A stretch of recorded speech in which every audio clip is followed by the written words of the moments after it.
If I could pick my favorite aircraft, I'd pick the helicopter. Why? It can go anywhere, move in almost any direction, and take off and land in the most difficult situations. Man has always wanted to fly, and the versatility of the helicopter has allowed him to reach unexpected heights. Plans for a helicopter were created with CATCHA 3D, design assisting computer software. It takes 700 hours of work between the drawing stage and assembly of the pattern.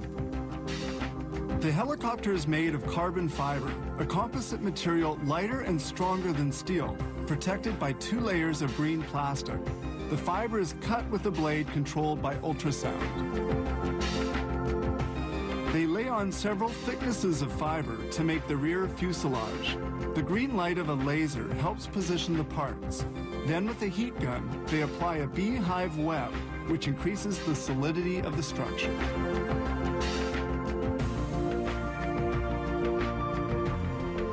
But the carbon fiber is still soft. To harden, it must be washed under pressure for 10 hours in this autoclave oven at 177 degrees centigrade. The pieces exit the oven and head for machining. The door of the motor housing is kept in a cutting jig and is shaped with a manual shaper. Before installing the parts in place, they strike it with a resonance hammer to detect any faults. Next, the electrical harness is mounted on a pattern before being installed in the aircraft. This particular helicopter has 2,351 meters of wiring, but others can have almost 9 kilometers. The wiring will be connected to the flight instruments panel, the brain of the helicopter. This aircraft has 9,964 rivets, fastened with a gun and a ram. They also apply a sealant to prevent the infiltration of corrosion, creating humidity.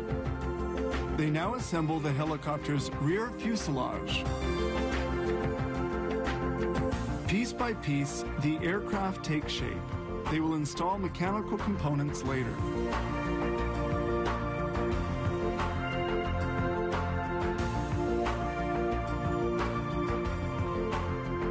The motor arrives. This one weighs 120 kilos and has to be carefully handled.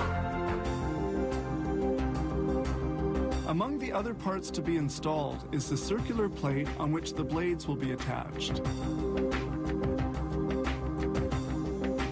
Safety is primary. The screw nut holes are perforated, allowing the insertion of the brake cable. This tightly braided metal wire prevents the nut from loosening due to strong vibrations. Now they bolt on the 4 blades which make the helicopter fly. Weighing 41 kilos each, they're made of composite materials and an aluminum alloy. They're attached to the main rotor. The dashboard is installed in the cockpit, and all the wires are hooked up. Contact is established, and all is functioning properly.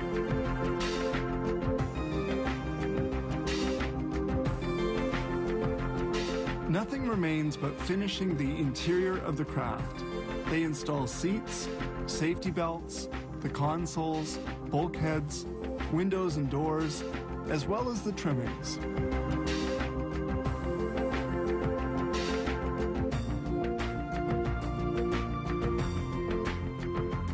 The helicopter is almost completed, but it still has to be painted.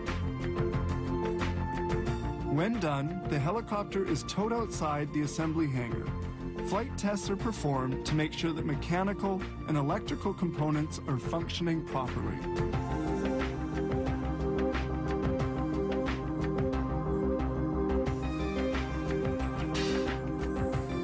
It requires an average of 110 days to assemble the 3,419 parts of a helicopter like this one, and they turn out almost 185 units each year.